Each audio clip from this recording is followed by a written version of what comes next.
Здравейте, уважаеми зрители! Вие сте с вашия любим, консервативен, политически и не само консервативен и не само политически подкаст "Консервите". Аз съм Владо и днес имам удоволствието и честта да съм в компанията на един от нашите съратници суверенисти български, Станислав Бачев. Добре дошъл! Благодаря за квалификацията и за поканата най-вече.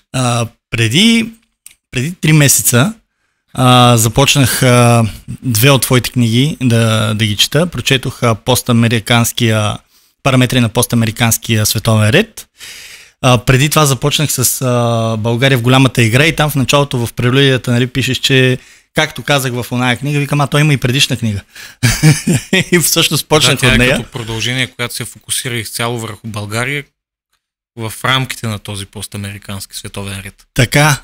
Беше идеята. Да, общо към частното. Двете книжки ги нося. Румба, ако може да ги в раницата ми да бръкнеш и да ми ги подадеш.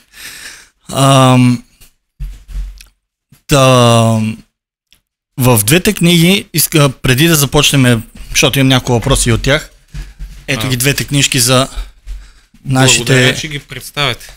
За нашите... Благодаря за жест. Не е нещо, което сме оговаряли. Не, аз съм впечатлен от тях и затова държа да се покажат. Ако се чудите защо са в такова състояние, защото аз не знам как се четат книги и малко ги смачквам. Преди да започнем с въпросите, които съм си подготвил, имам един по-такъв различен въпрос. Какво Станислав Бачев го накара да се интересува от политика и международни отношения? Ще питам защо, ще кажа защо те питам. Защото според мен, колкото повече време минава с всичките тези нови технологии, отвличане на вниманието, 3-секундното внимание и така нататък, е много, много и все по-много важно. Все по-важно става да повече млади хора, аз вече не знам дали минавам в тази категория, по-скоро не, повече от следващото поколение да се интересуват от политика, от международни отношения, от това какво представлява света ни. И в тая връзка, как ти влезе в този интерес? Как ти започна да се интересуваш от това? Това е прост въпрос, чийто отговор обаче е с определена дълбочина. Не е нужно да насочвам към Фройд и към детските преживявания, но реално при мен е от много ранна ученическа възраст. Това си като личен спомен. Дори не е от професионално естество, не е нужно да го обяснявам с някакъв висок тон или сложен език, но буквално е страст по историята първо, опит да се разбира историята и да се гледа на нея не като последователност от години, а от взривове, които са променяли хода на обществата. И тези общества какъв социален строй са формирали, къде как са живеели. Към тези въпроси аз се насочих в момента, в който започнах да се вълнувам от историята на първата българска държава. Тоест, хронологично това е първо някъде около 4-ти клас, много е далеч във време, това е 25 години назад и повече. След това периода на османското владичество. Това се учи в 5-ти клас по мое време и всеки такъв тласък е свързан с някой, който успява да отключи нещо в тебе и да те бутне. При мене това е човек, който преди е бил мой учител в тази степен на образование, между 5 и 7 клас. И в момента този човек ми е един от най-близките приятели, въпреки че възрастовата ни разлика е много голяма. Но когато един учител, а реално това трябва да е ролята на учителя и това е моят пример за учител, ролята на учителя е не да набива факти, а да отвори мозък. Да покаже една посока, да покаже втора посока и да провокира някой да мисли критично. И най-важното да създаде страст. Имаш някаква страст, трябва да я отключиш. И там вече се вижда някакъв талант. И затова книгите при мен са по-скоро не втора мечта, но наравно с първата. Обаче винаги съм си казвал може би от 18-19 годишна възраст съм си казвал, човек трябва да има поне две мечти, една резерва и една основна, защото ако ти се провали първата житейска мечта по някакви обстоятелства, дори да са независещи от теб, трябва да имаш втора, за да не си изпаднал в дупка, винаги трябва да има нещо, което да тегли напред. И при мен до голяма степен са били наравно. Едната е била да се занимавам с архитектура и това най-ясно се вижда, не знам ако на ти ще говоря, да. Ако си ми разглеждал профила във Фейсбук, отзади имам една снимка на един замък. Да. И това е моя магнум опус, нещо, което съм правил 13 години, но от мен математик не става, затова съм историк. И това, че математиката ми е много далечна, ме е отдалечило от това да мога да стана архитект. И затова дойде втората мечта, която е не по-малко важна и се оказва пък, че в крайна сметка може да си дете, даже това, което си говорихме извън ефир, че когато едно дете е в определена възраст, попива всичко, прави всичко, започва да разсъждава както с твоите деца, така и с моите. И реално детските мечти не са за подценяване. И работа пък там вече на родителя е да се умее да види. Може едно дете да не стане най-добрият боксер, обаче пък може да има буден ум. И ти трябва да поливаш този ум. Да. И както пише там, да падне на плодородна почва. Да. На зърното. Като каза история, и това, което направих като връзка, като хрумване, е, че в книгата е тази, която е параметри на постамериканския световен ред, в нея обръщаш внимание на това, че все повече и повече се засилват, или поне се засилваха, сега ти ще кажеш, тенденциите на глобализма и на формирането на този начин на мислене на граждани на света, на това да живееме в каравана, сега събуждаме всяка сутрин на различно място и така нататък.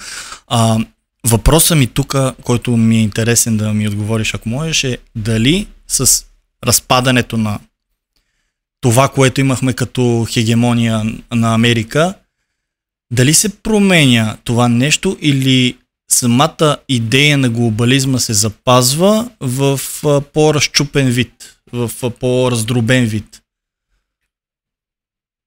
Това вече отиваме към сложните въпроси, сложните отговори. И тук няма едно ниво. Много хора допускат, според мен, една грешка. Разглеждат събитията на един пласт.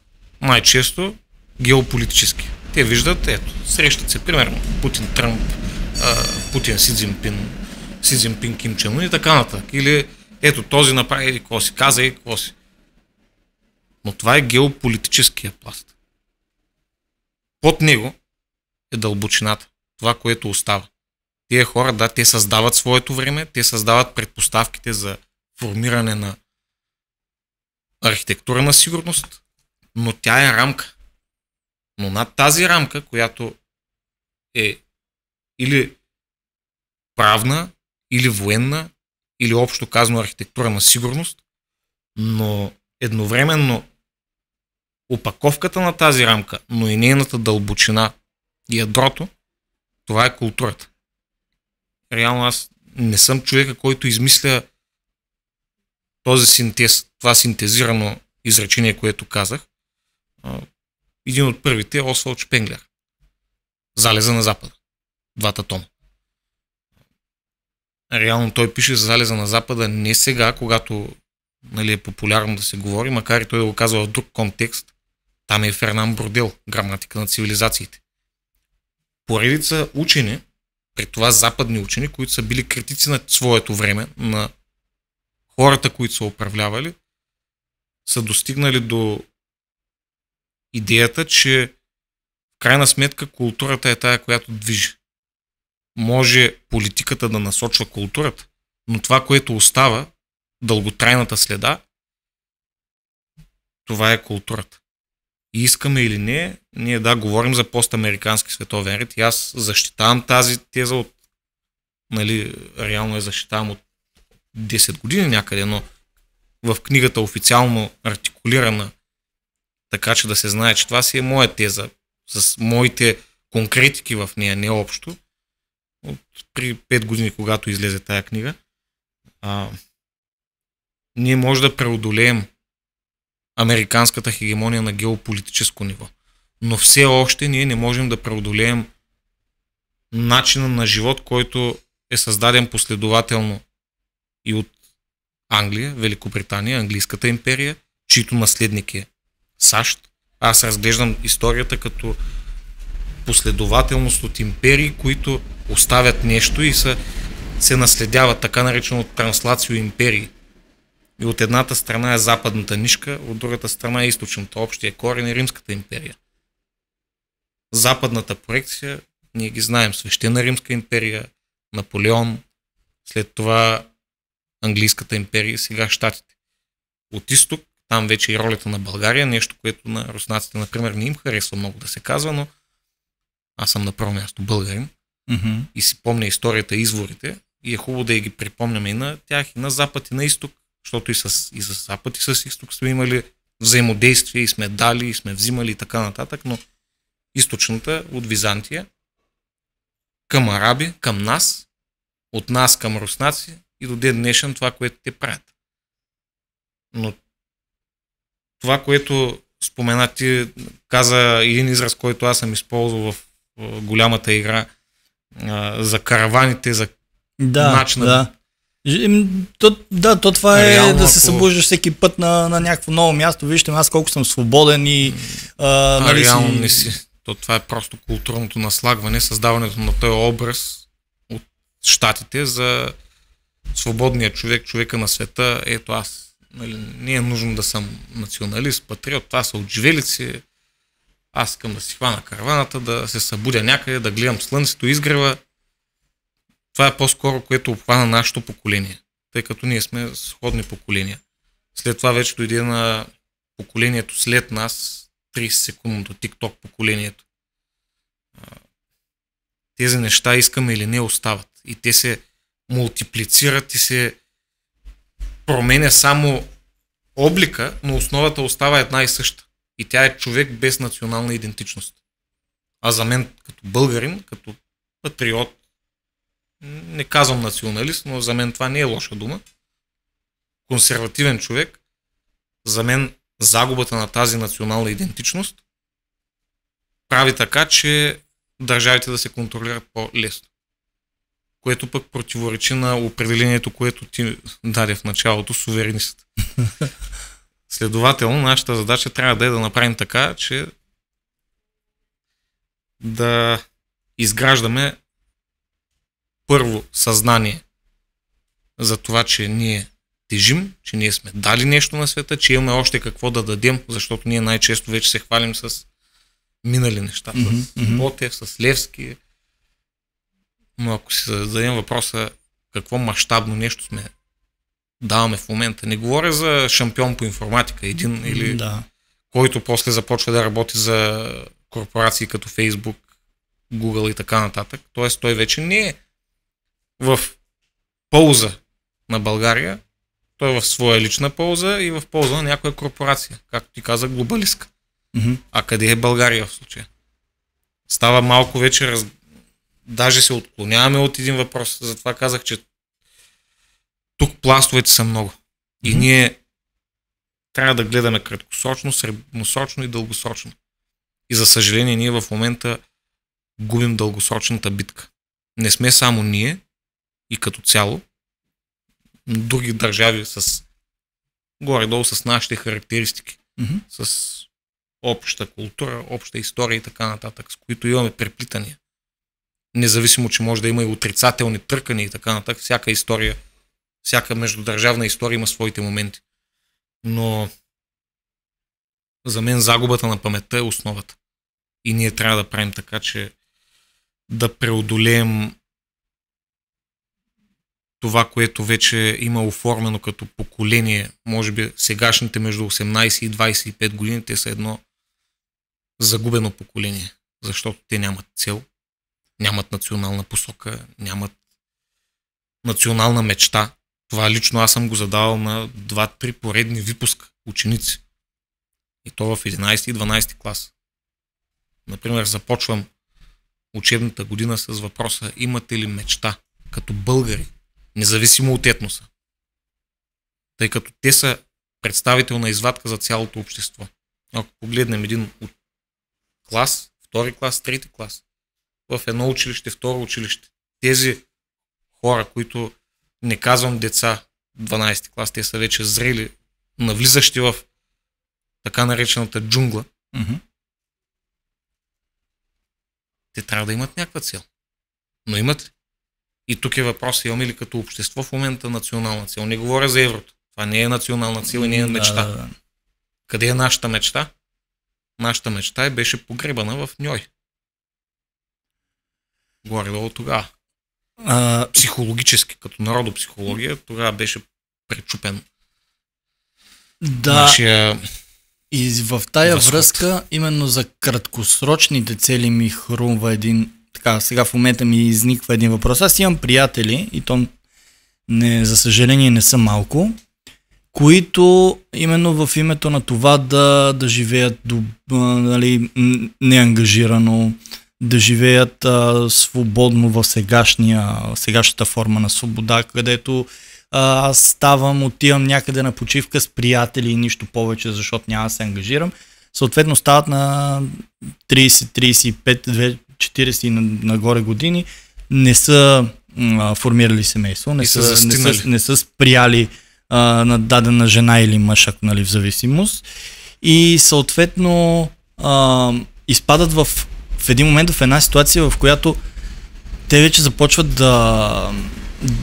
да стават леко егоисти относно това какъв компромис биха направили с човек от среща. Накрая, дано да не съм прав, но възможно е да останат и за постоянно сами, защото сега така е модерно, нали. Имаше дори един пропаганден, според мен, сериал 40 е новото 20, който беше много модерен преди известно време, където едва ли не обясняваха, че като си на 40 можеш да живееш както като си на 20, ама не си, нали. Ето е меката сила. Да. Така, сериал, филм. Точно в това нещо, в тази посока ми е въпроса. Ето така се формира съзнание дългосрочно. Така създаваш определени идеи. Ако си гледал, има един филм на английски Inception. С Леонардо Ди Каприо. Да. Кристофър Нолан. Да посееш идея. И то да посееш базовата идея. Оттам нататък тя пораства в мозък. И когато създаваш филми, книги, сериали, които създават определени архетипни образи. Да речем, семейството е най-нормалното нещо да бъде разделено. И това се повтаря. В много американски сериали, които и ние гледаме. И след това не само американски, тъй като пък това прилепва, тая идея съм я виждал много пъти. Защо пък да е лошо детето да расте с един родител? Според мен е лошо. Аз го виждам на практика при много хора. И се опитвам да правя обратното. В моето семейство, с моите деца, с жената до мен и така нататък. Това е наслагвано и в един момент хората започнаха да разсъждават: то не е толкова лошо. Какъв е проблема? Независимата жена, свободния мъж. Пак може да има независимост, но в рамките на някакъв институт, на семейството. Да. Човек не си губи мечтите, човек не си губи амбициите. Не е нужно да кажеш: аз предпочитам моите амбиции. Ами ще намериш начин да направиш така, че амбициите ти да се развиват с теб, да не са статични, най-малкото. Ако имаш деца, ти да си пример за тези деца. Твоята амбициозност да запали тях, ти да запалиш други. И тук се връщаме пак към образа и на учителя, защото родителя и учител, както и учителя, и се налага в момента да е освен педагог, но и да бъде и всичко останало. И много от тези архетипни представи бяха наложени точно чрез американската култура, масовата култура. Дали ще бъде за облекло, дали ще бъде за храна, дали ще бъде за начин на живот, за филми, които харесваме, музика, която слушаме. или общо цялата информационна среда, в която 2 или 3 поколения са израснали. Първото е това, което през вече отминалия социализъм е живяло с идеята за онзи Запад, което се оказва в последствие фалшива опаковка. След това е поколението, нашето поколение на 90-те и на ранните 2000-ни, което пък живя с точно тая представа за свободата, която роди липсата на адекватна обществена среда. Така че ето тръгваме от най-малкото, от семейството, през социалния ни кръг, след това цялото общество. И ти отглеждаш хора, които нямат, пак повтарям, национална цел, нямат усещане за единство, нямат усещане за мечти, имат усещане в момента за бедност, което всички усещат, но никой не признава или много малко хора признават. Но вече бедността не е само материална, а тя вече е и духовна, което е по-дълготрайното. И там е нашата задача. Как да я изкореним. И това няма да стане бавно. Само преди да излезем от темата, още един въпрос имам. Как го виждаш ти? Моята перспектива, моето следствие, защото, както ти каза в началото, историята ни учи между другото и в географията, аз съм географ. Географията не те учи на това откъде минава дадена река или от колко е висок даден връх, както историята не те учи на конкретни дати, събития, хора.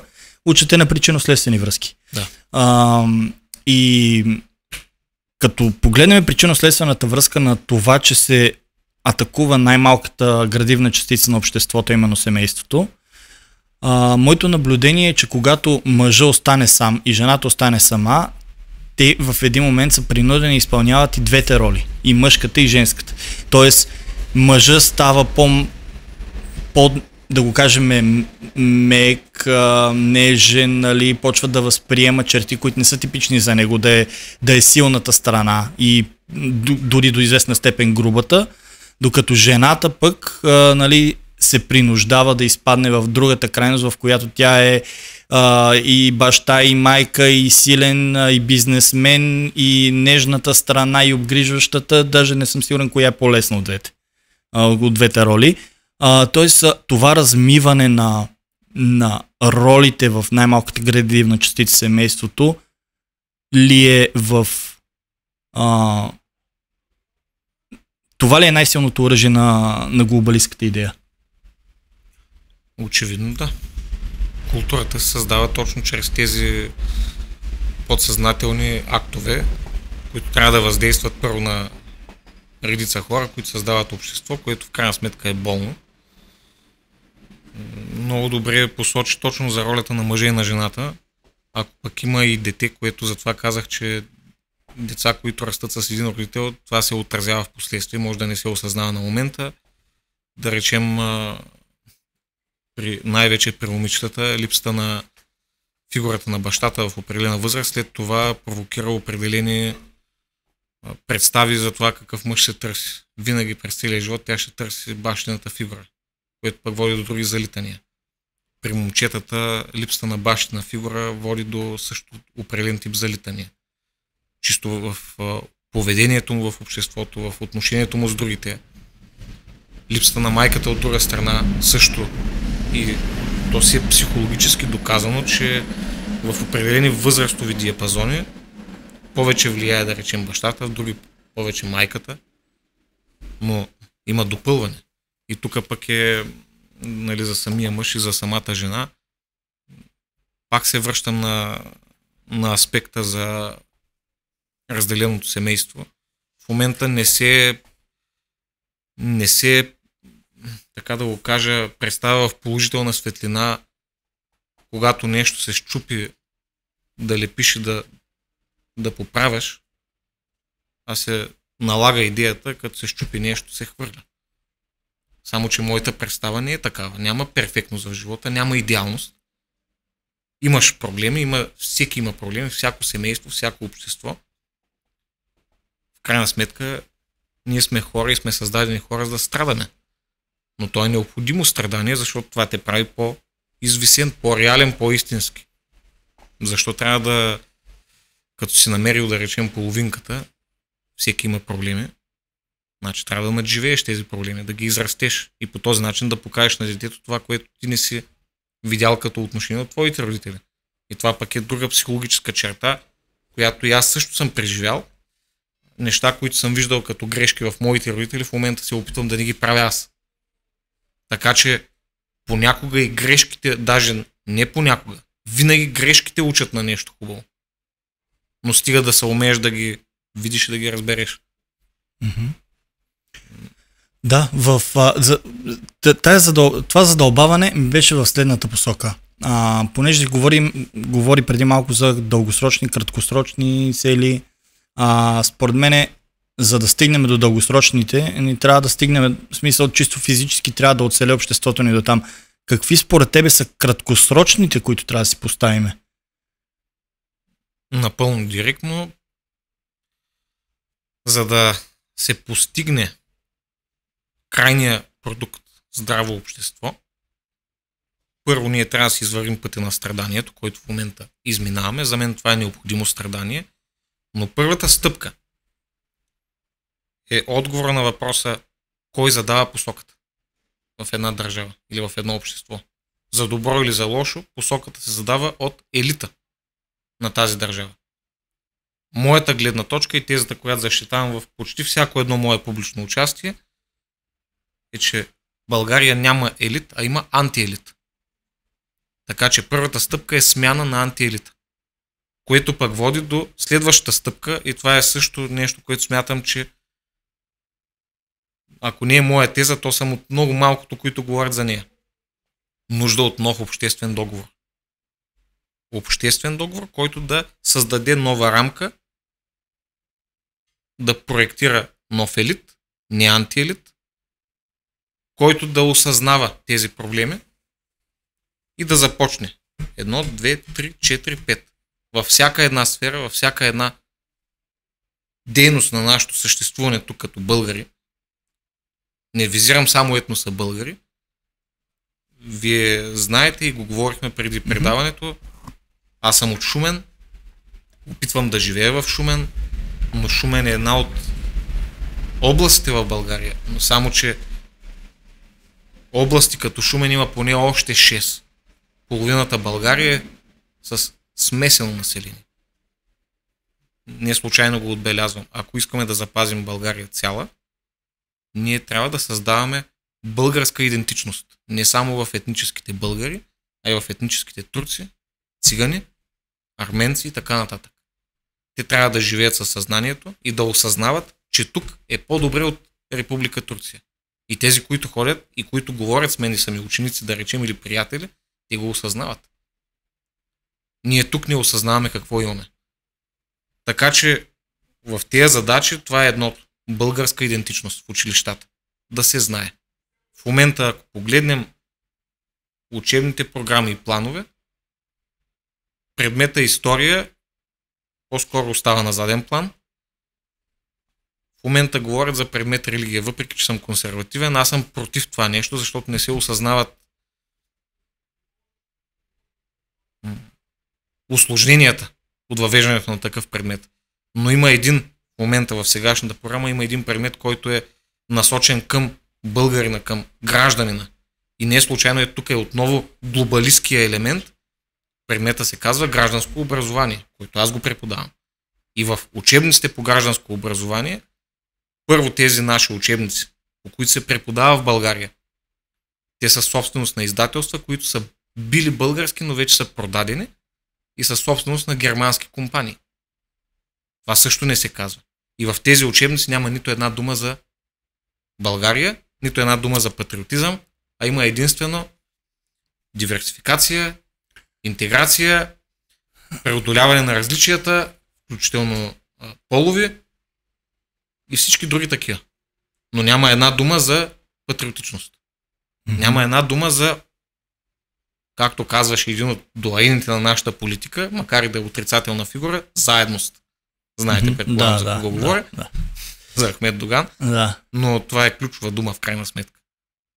Ние на тази земя трябва да правим това. Заедно. И да осъзнаваме, че ако не сме заедно, ние сме... И на едните няма да е хубаво, и на другите няма да е хубаво. Това е единия елемент. А пък само вметвам накратко това за религията, тъй като видях и реакцията. Да, защото аз съм малко по-особено мнение за това. Принципно бих бил за. Но има два ключови въпроса. Кой ще преподава такъв предмет? Каква ще бъде неговата подготовка? И втория въпрос. В София, добре, в област София и в град София е ясно. Само, че ако забелязахте обществения дискурс, когато се обсъждаше, от началото, нали, тази идея беше стартирана от българската патриаршия, след това беше прегърната от правителството, само че в много по-късен етап се включиха и мюфтийството с напълно логичния въпрос. Ами в София да, трябва обаче да има избор. Какъв ще бъде избора на религия в Кърджали? Ами нали, това коментираха в общественото обсъждане, че всеки клас ще бъде според това, което се избере, защото те там мисля, че 3 опции бяха дали. Значи християнство или православие ще се преподава в София, пък в Кърджали се преподава или в Шумен, където специално в Шумен, ако паралелките са 50 на 50, даже и етническите българи си задават въпроса, това не е ли първо работа на семейството? И се връщаме към началния въпрос, къде е семейството? Ако този въпрос не бъде повдигнат в рамките на най-малката единица, а го включиш последователно в класовете, даже от 5 клас, ами това ще са 5-6 години. Какво ще се преподава там? Ще учат Библията на Исус ли? Не. И ще им бъде ли казана всяка една теза? Защото в крайна сметка ти не целиш да индоктринираш в една посока. Нали, затова говорим за критичен ум. Кой ще преподава Тома Аквински? Западната християнска философия. Кой ще преподава даже един Умберто Еко, Името на розата? Един от любимите ми романи. Ще повечето сигурно не са го чели. Не са го разбрали, ако са го чели.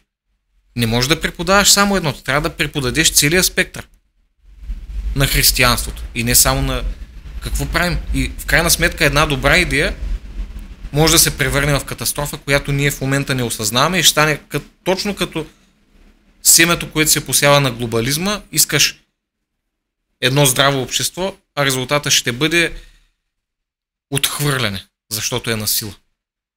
А религията не е насила. Ние трябва да го осъзнаме, даже и вярата. Вярата е първо, трябва да дойде отвътре. И затова съм противоречиво настроен, тъй като съм и вътре и вън в тази система едновременно. И трябва да бъдем много внимателни тук. Тъй като ще има със сигурност намеса и вече на геополитическия фактор, който не е един. Ще има намеса на германци, на католици, ще има намеса на Турция, ще има намеса дори на не само на сунитски ислям, но и на шиитски ислям. Ще има намеса на течения, които са забранени още в Османската империя, чието център днес е Албания, но пък са подкрепени от държавата Израел, които настройват сунити срещу шиити и общо мюсюлмани срещу християни, а такива има. И алевити. Ние тук може да си спретнем такава бомба, ако не знаем какво правим. Аз смятам, че в хубава идея при здраво общество. Само, че болно общество с болен антиелит, който не защитава български интереси, с учителско съсловие, което аз лично не съм убеден, че и то е с някаква национална цел и мечта. Според мен тя отсъства и там. Вкарването на едно такова нещо е... Аз описах до тук предпоставките, защото то ще бъде опасно. За напред във времето, да, но в момента би взривило още повече. Ако правилно разбирам,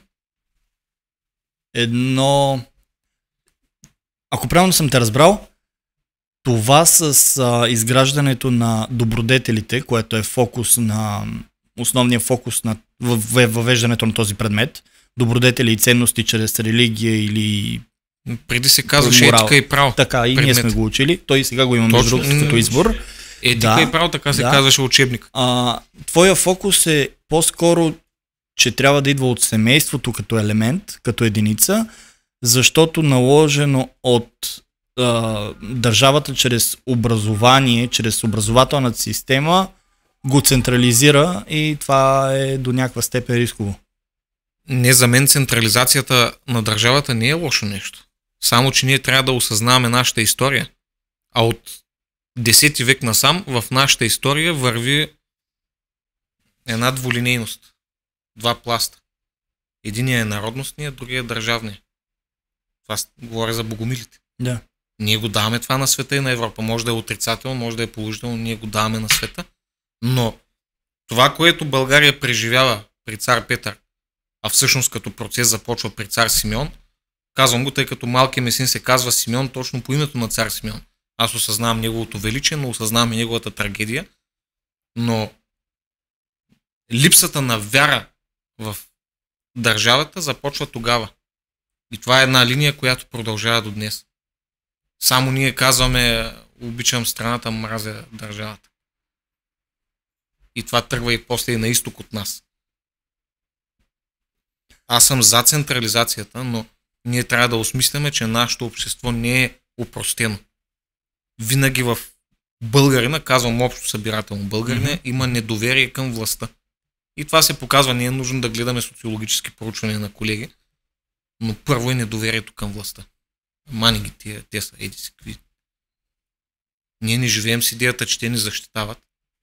Затова казвам, че трябва първо да бъде преодоляно това и след това да мислим, иначе аз съм за, ние сме част от това формирование, което се нарича цезаропапизъм. Не е папоцезаризъм, западната линия. Ние сме част от византийската линия, искаме или не, това е. Даже тук е редно да спомена цар Иван Асен II, как за да си постигне политическите цели, за да си уреди един от браковете на дъщерите, помага на патриарха му да падне в река Янтра. Тоест, като не иска да подпише, да даде съгласие. Така че ние не можем да избягаме от това, което сме, но не е нужно да бягаме. Пример е в момента Русия. Русия прави точно това, което сме ние при Иван Асен II. Точно това. Църквата е за да служи на държавата. Не случайно княз Борис извоюва първата поместна църква. Първата народностна църква извън класическите 3 или 4. Църквата трябва да служи на интереса на държавата.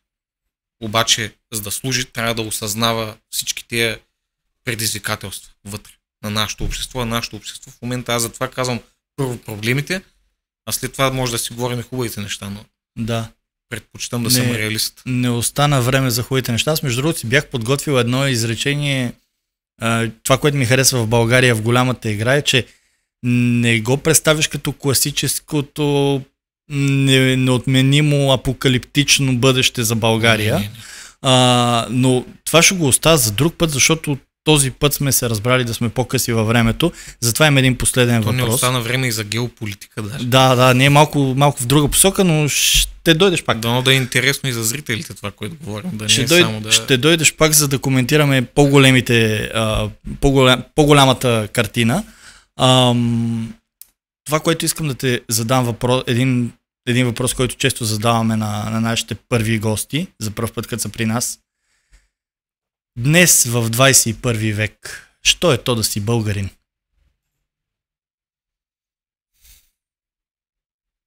Днес в 21, що е то да си българин? Трябва да бъде достоинство.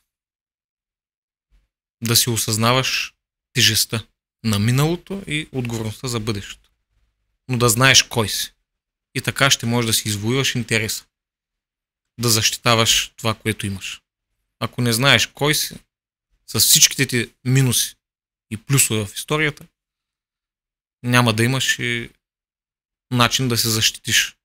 А всички искат нещо от нас. Всички наши съседи имат интерес към неща от България. Дали ще бъде територия, дали ще бъде етнос, дали ще бъде ресурси, но всеки от нашите съседи иска нещо от нас и си има програма, която следва и не се страхува да следва.